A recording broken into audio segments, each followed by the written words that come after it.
Salut à tous, on a décidé de faire cette émission pour aider du mieux qu'on peut, faire comprendre à la population que l'heure est très grave, qu'il y a beaucoup de gens qui meurent, qu'il y a beaucoup de gens qui vont mourir malheureusement, et que la seule solution c'est de rester confiné.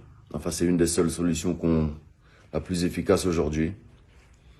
Donc on va vous montrer, essayer de vous montrer réellement ce qui se passe, que l'heure est très très grave et que malheureusement on a besoin de l'aide de tout le monde. Donc j'utilise mon following pour sensibiliser les gens et j'invite tout le monde à faire la même chose. Voilà, c'est l'heure d'être confiné, c'est l'heure d'être solidaire, c'est l'heure d'être vrai, c'est l'heure d'aider son prochain, c'est l'heure d'aider ses parents, c'est l'heure de s'aider soi-même, c'est l'heure de protéger ses enfants. C'est une question de vie ou de mort malheureusement et c'est réel. Donc voilà, Corona Time. Oh Ben, bienvenue sur Corona Time. Je te laisse te présenter. Ouais, bah, salut Cops. Moi, c'est Ben, médiateur de rue, impliqué pour sa ville, la ville de Nanterre, bien précisément. En ce moment, on est en mission sur la ville pour sensibiliser pas que les jeunes, parce que c'est vrai que c'est un peu ciblé au niveau des jeunes, parce qu'ils ne respectent pas trop. Mais en fait, il n'y a pas que les jeunes aussi. On s'aperçoit qu'il n'y a pas que les jeunes qui ne respectent pas Donc, le confinement et les mesures de sécurité. là t'es à Nanterre, t'es au Pablo? Là, je suis au Pablo, je suis rentré dans le parc, parce que dans le parc, en fait, c'est là où les gens ils vont se confiner, on va dire. Ils vont se prendre l'air, se cacher un petit peu pour éviter un petit peu les amendes et la police. Mon frérot, Ouais. on sait comment là, on est en période de corona, comment ça se fait t'es dehors comme ça? Ça te fait pas peur T'as pas peur d'attraper? T'as pas peur par rapport à tes parents? Pourquoi t'es dehors? J'arrive pas à rester chez moi, je m'ennuie. T'arrives pas à quoi? J'arrive pas à rester chez moi, je peux pas, impossible. Ah ouais? Ouais. Mais pourquoi? C'est le soleil qui te dit de sortir ou? Ouais, bah ouais. Mais tu sais que c'est dangereux quand même. Ouais, mais tout le monde sort. Ah, c'est parce que tout le monde le fait un peu aussi? Ouais, aussi. Donc ça t'apporte une... T'es moins craintif quoi, ça te fait Ouais, moins ouais, peur. Ouais. Mais il faut que tu fasses quand même attention frérot. Ouais, bah ouais, toujours. Parce que tu peux le transmettre à tes parents. Toi tu peux être un porteur sain et tu rentres chez toi, tu le donnes à tes parents et ça peut être dangereux. Est-ce que tu es conscient de ça? Ah bah oui. T'es sûr, t'es conscient? Ouais, bah ouais. Tu serais pas là Non, mais je me lave tout le temps les mains, tout ce qu'il y a. Ouais mais tu sais que là dans cette période-là, le meilleur c'est de rester chez soi. C'est vrai ou pas? C'est vrai que là c'est le printemps, donc ça donne pas envie de rester confiné. Mais vous êtes très consciente que c'est très dangereux quand même par rapport à la maladie et tout ça, surtout pour les personnes qui sont âgées, les personnes âgées. Oui, bien sûr, c'est dangereux, mais là nous, on a une autorisation sur nous, on sort, on prend un peu l'air, une petite heure avec les enfants, et puis après on va rentrer se confiner.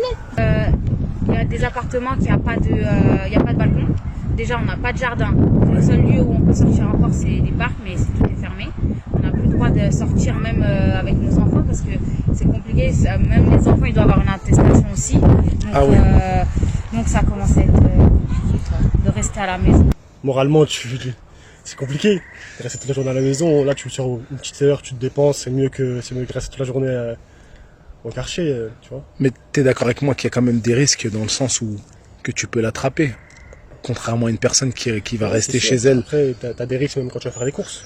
C'est vrai aussi. Même si c'est pas la bonne réponse. Ouais. Mais il y a des risques partout. Après, s'ils l'ont autorisé au niveau de l'État, c'est pas pour rien, c'est parce qu'ils savent que les gens ils doivent se... Après, il y a des autorisations, elles sont bien précises. C'est pas vraiment autorisé. Ça dépend en fait du nombre de personnes que vous êtes dans les. Personne, Ouais. ça va. Là, ça va, on va dire. On va dire que ça va. Donc comment ça se passe le confinement? Il y a du monde? Il y a beaucoup moins de monde qu'il y a une semaine ou quelques jours. Donc les gens commencent à respecter. Après, les gens là, ils sont. Les gens qui sont là, c'est des gens qui prennent quand même des mesures de sécurité. Bon, ils essayent d'être seuls en faisant leur sport, de ne pas croiser les personnes. Mais on trouve encore des personnes qui ne respectent Ils n'ont pas. pas encore compris que le plus efficace c'était de rester chez soi. Ils n'ont pas encore la meilleure compris. solution. Surtout au niveau des jeunes. Au niveau des jeunes, pourquoi ils restent dehors? Parce qu'ils voient que d'autres sont dehors. C'est une influence, en fait. Donc, ça les rassure. Ils disent, s'il y en a 3-4 là, 3-4 là-bas, il y a les mecs qui sont là, mon poteau, il est dehors. Je vois pas pourquoi j'aurais peur. Ils ne se rendent pas réellement compte du danger en fait. Ah non, non, ils prennent pas vraiment compte, hein. Pas du tout. Pas du tout. Est-ce qu'ils se rendent compte qu'en restant dehors et en s'exposant au virus, ils peuvent le transmettre à leurs parents qui ont beaucoup de chances malheureusement, d'y laisser la peau, vu la situation, vu le manque de place dans les hôpitaux, le manque des respirateurs, etc. Ouais, c'est ce qu'on leur dit, c'est au moins de le faire pour leurs parents, pour leur entourage, pour leurs proches, parce que ils peuvent être porteurs sains, comme on le disait, et comme ils le disent à la télé, ils peuvent être porteurs sains et arriver chez eux Contaminer tout le monde. et contaminer tout le monde, les plus faibles, les plus âgés. Et après, c'est difficile, on n'a que les yeux pour pleurer à ce niveau-là. On est là, on passe, on essaie de les sensibiliser, mais après, l'effet de masse et les réseaux sociaux, les snaps et tout, ça ajoute beaucoup de choses. Il y en a, ils snapent ouais, moi je suis dehors en train de faire mes bars, moi je suis là, moi je suis ici. Ils n'arrivent pas à comprendre qu'on est, entre guillemets, en guerre, quoi. Ils n'arrivent pas à comprendre. L'ennemi, il est invisible, mais va y avoir malheureusement beaucoup de morts. Malheureusement. Ils ne saisissent pas ça, en fait. Ah, mais vraiment pas du tout, hein. On a un service de médiateur de grands frères ici. On a grandi dans le quartier et tout ça. Bon, on connaît certaines personnes et ils savent que quand on parle avec sincérité. On n'est pas là pour leur casser la tête. Et il y en a qui, même ceux qui vont pas écouter, bon, ils vont quand même respecter, essayer de, ils vont essayer de faire quand même un effort. Après, tu as des personnes quand même à qui on arrive à sensibiliser, qui sont plus conscients que d'autres, on va dire. Ouais, mais ils comprennent pas que le corona, c'est un réel ennemi, quoi. Et si demain il y a l'armée s'ils déploient l'armée dans les quartiers, etc., tu penses que ça va se passer comment? Est-ce que tu penses qu'ils vont écouter ou est-ce que ça va changer quelque chose? Moi, je pense qu'ils vont pas écouter. Ouais, il y en a beaucoup qui vont écouter, hein. Il y en a qui vont écouter, surtout, à mon avis, les familles. Les familles, ouais. Ceux qui ont l'habitude de sortir un petit peu en famille, prendre une petite demi-heure, 1 heure, je pense que ça va leur faire peur. Dès qu'ils vont voir l'armée, là, ils vont se dire, oh, c'est la première fois qu'on voit ça. Je pense que là, c'est pas de la rigolade. Maintenant, les petits, ils sont beaucoup ça va être comme un défi. Ils rentrent dans un jeu. Ils se disent, ah bah tiens, il y a l'armée. Ouais, ils jouent au chat à la souris. Sauf qu'ils ça joue au chat à la souris. Ils oublient l'ennemi global, ils oublient Corona, quoi. Exactement. Moi, perso, ça fait un bon moment que je suis confiné chez moi. Parce que j'ai bien compris que le danger, il est réel. Et malheureusement, j'espère qu'ils se réveilleront pas trop tard et qu'ils n'attendent pas de contaminer leurs parents ou de perdre des proches pour réaliser la gravité du problème.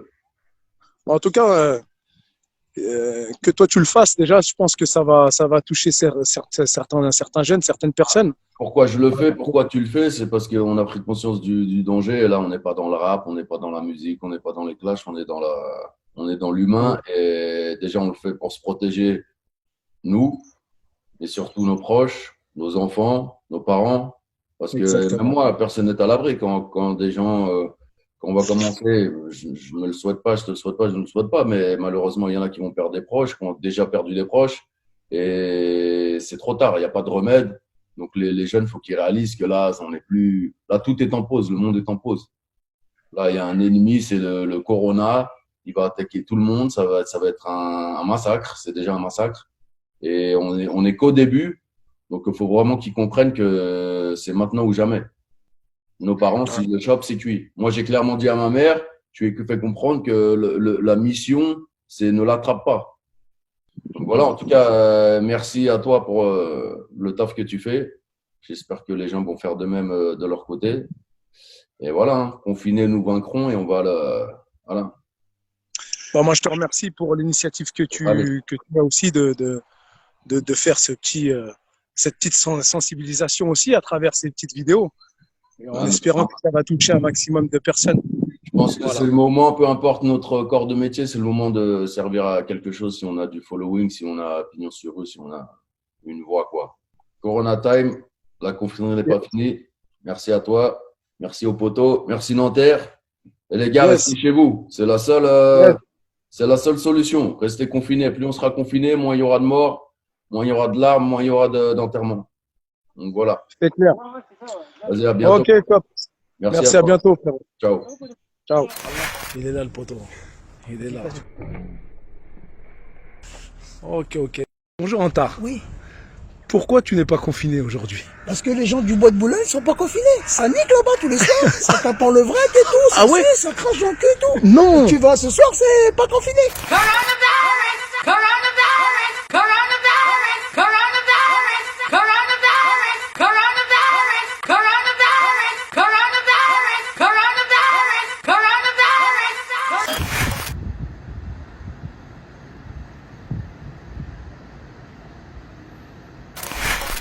veut dire que les marabouts qui savent prier maintenant, c'est le moment de prier pour savoir si leurs prières vont être acceptées.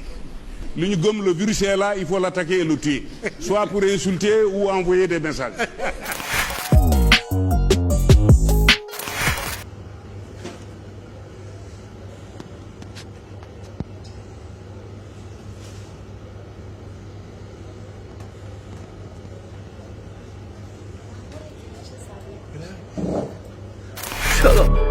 C'est PD de condamné ne me questionne plus. J'ai trop baisé, beauté ne m'impressionne plus. Et y'a Corona, lave tes mains et reste chez toi. Et y'a Corona, fini l'école et le bureau. Et y'a Corona, un médecin dans tes cartons. Et y'a Corona, chacun chez soi on va.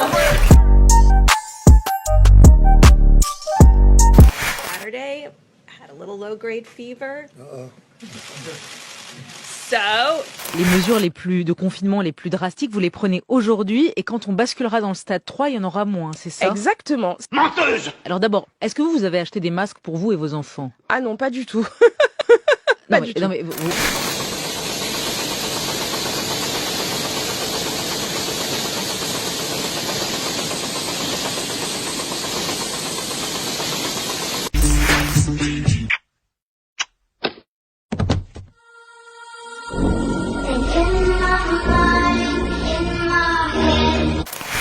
Juanito, ¿necesitáis máscara? No, si ya tengo la mía.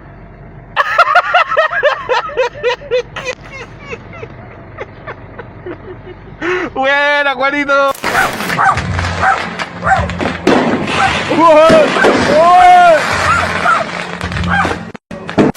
Bonjour Bernard. Bonjour Ali. Bienvenue dans Corona Time. Est-ce qu'on peut dire qu'on est en guerre? Ah oui, d'abord, ça a été prononcé officiellement par le président, mais en plus, les faits lui donnent raison dans la mesure où on est face à une pandémie, donc une très grosse épidémie mondiale, assez exceptionnelle et qui a eu un effet, et qui a toujours un effet dévastateur en très peu de temps. Et le virus galope à vitesse grand V, donc, et traverse les États. Donc c'est une guerre, mais d'un genre nouveau, une espèce de guerre invisible, un virus, on n'a pas d'adversaire identifié, mais il est réel. Ça concerne toutes les populations, les riches, les pauvres, tous les continents, tous les milieux sociaux, tous les âges. C'est quelque chose qui est dévastateur et ravageur. Ouais, c'est l'humanité qui est concernée. Et on constate que le confinement, ça se passe pas au mieux. Les gens ont du mal à prendre conscience du danger. Qu'est-ce qu'il faudrait faire pour qu'ils prennent vraiment conscience de la gravité du coronavirus? On l'a bien compris, face à la guerre, le président, avec l'avis d'un conseil scientifique, et au vu de l'expérience des autres États qui sont toujours atteints, ou la Chine, bien sûr, qui a commencé la première à être dévastée, il fallait une réponse. Avec le conseil scientifique, il a été convenu, en l'absence d'un vaccin identifié et directement utilisable, d'adopter des méthodes, je dirais, classiques. Le confinement. Le confinement, ça sert d'une part à se protéger soi-même, protéger sa famille et protéger les autres. C'est interactif, le virus est déjà là, il se propage. Deuxième point, le confinement sert surtout à éviter une montée en nombre, en quantité énorme des patients qui vont être porteurs du virus et qui sont basculés dans les problèmes pneumologiques et donc un encombrement des infrastructures hospitalières. Donc ingérable. Puisque, comme vous en doutez, on est très limité. D'accord. Et pour les policiers, les infirmières, les pompiers, tous ces gens qui aident face à la crise? Les premiers intervenants, les professions prioritaires. D'abord, on a les personnels soignants, du médecin, chercheur, chirurgien, au personnel soignant, infirmière, personnel de salle, transporteur, ambulancier. Ça, ce sont les gens qui sont en première ligne, qui combattent le virus avec abnégation, bien sûr, avec leurs compétences, leurs connaissances scientifiques et avec leurs limites. Et qui sont autant à risque. Comment ? Ils sont autant à risque que nous. Alors voilà, ce sont ceux qui acceptent volontairement le risque, de même que les policiers, les forces de sécurité, police municipale, gendarmerie nationale, pompiers, qui interviennent également, mais au même titre que des caissières ou des distributeurs de denrées, ceux qui approvisionnent les commerces, les boulangers, on est tous au même niveau, mais la police, on lui a demandé de faire respecter ces règles de confinement qui sont la seule solution valable pour l'heure, aujourd'hui. La France s'attend à un pic, je dirais, de saturation du virus et donc des hôpitaux. On parle pour la semaine qui vient, où on devrait être au même niveau que l'Italie ou l'Espagne, qui ont payé un lourd tribut, qui payent encore. Et nous sommes bien sûr dans une logistique de répartition, que ce soit par bateau, par TGV spéciaux aménagés, par avions militaires, par hôpitaux militaires transportés. On essaye d'équilibrer la répartition des charges hospitalières.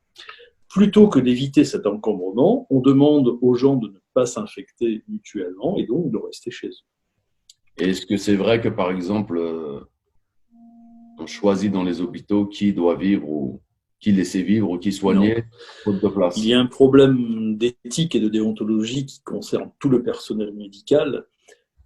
Tous les gens sont pris au fur et à mesure, bien sûr, qu'ils sont détectés en fonction soit des tests, soit des préconisations des médecins traitants généralistes, soit ensuite après avoir levé le doute. Et enfin, bien sûr, les cas les plus graves sont traités en milieu hospitalier, mais certains sont atteints du virus et peuvent continuer à vivre tout à fait normalement chez eux parce que leur défense immunitaire leur permet.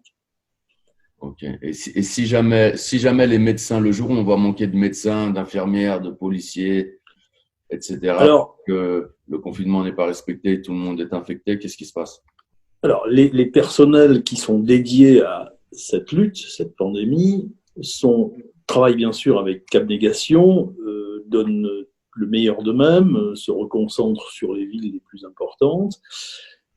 Aujourd'hui, il y a quand même une organisation au niveau national qui permet de faire appel à une réserve, qu'elle soit réserve militaire pour les médecins, les gendarmes, réserve civile pour la police nationale, mais également réserve sanitaire. Et d'ailleurs, les premiers appels ont été lancés pour que les personnels soignants, les jeunes médecins, les étudiants de dernière année, les personnels infirmiers viennent renforcer l'effort de guerre. D'accord. C'est ce qu'on appelle les supplétifs en temps de guerre. Et au niveau du confinement, aujourd'hui, le confinement n'est pas très strict. Est-ce que demain, on est amené à un confinement plus strict avec l'armée dans les rues, dans les quartiers? Alors, le président a rappelé la nécessité du confinement. Le confinement est contrôlé avec des autorisations spéciales par les services de police nationale, municipale, gendarmerie nationale sur tout le territoire national, métropole dom-tom. Il est certain qu'il y a des endroits où c'est beaucoup moins respecté.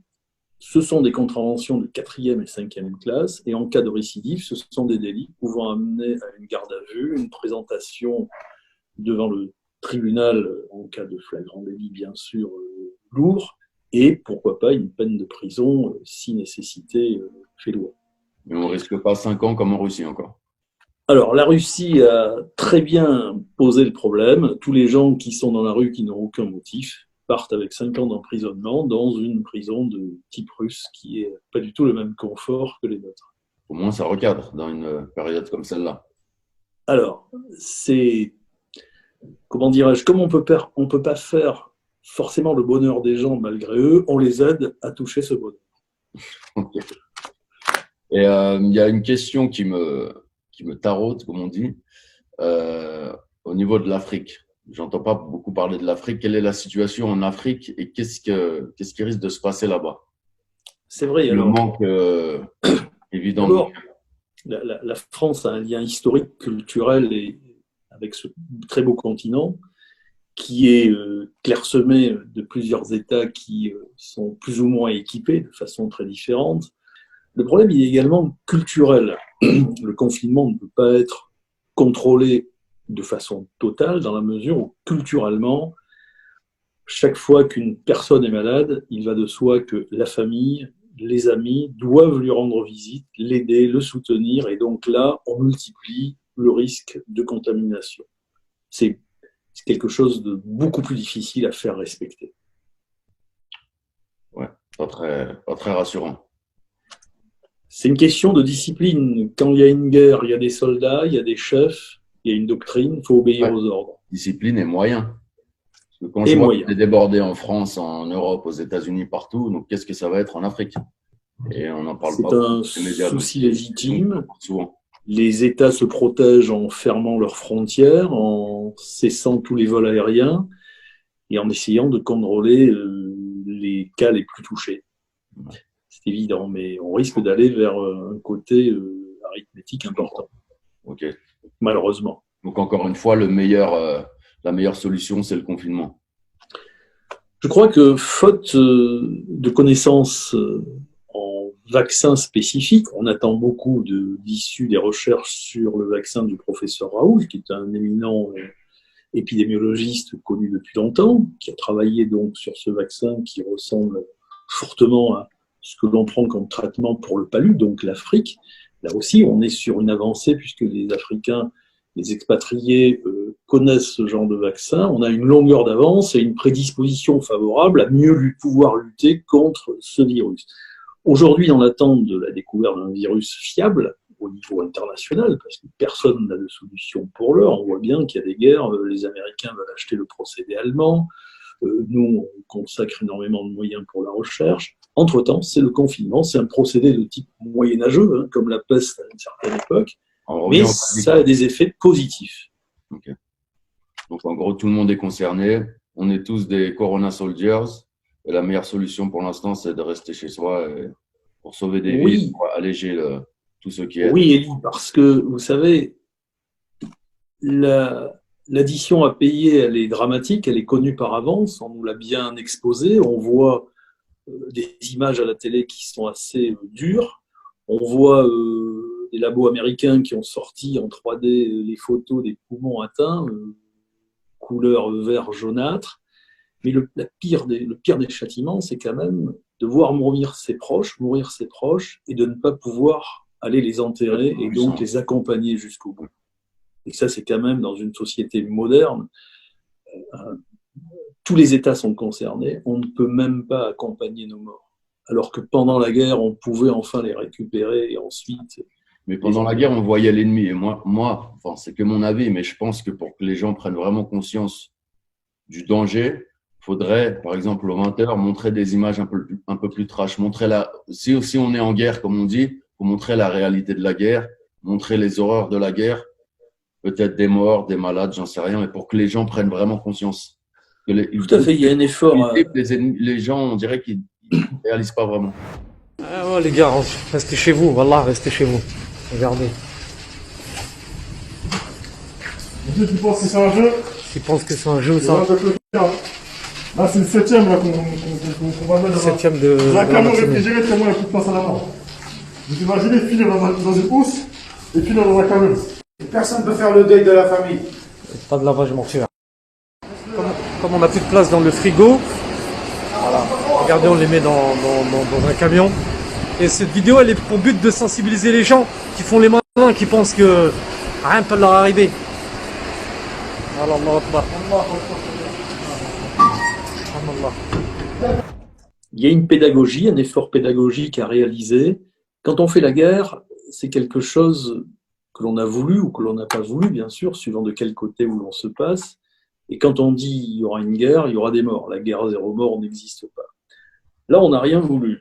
Ça nous est tombé à 90 km/h sur le coin de la figure. Et donc, il faut pouvoir réagir tous ensemble. Parce que la solution, elle n'est pas unique, individuelle, elle est tous ensemble, collective. C'est une nation, un pays, plusieurs pays. Tout le monde est concerné.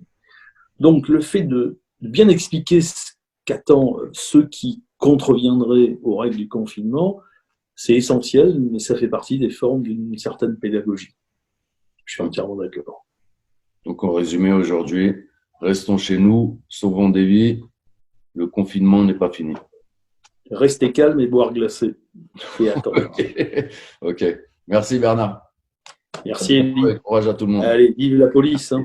Ouais, toujours. On passe.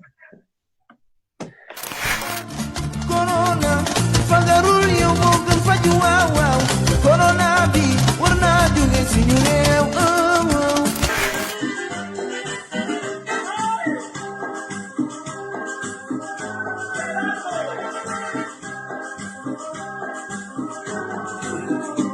de dizaines de millions de masques en stock en cas d'urgence de santé publique pour l'émergence d'un virus ou d'une bactérie. Donc tout cela est parfaitement géré par les autorités. Et si un jour il fallait porter un masque, nous distribuerions le masque. Il n'y a absolument aucune raison d'aller en acheter.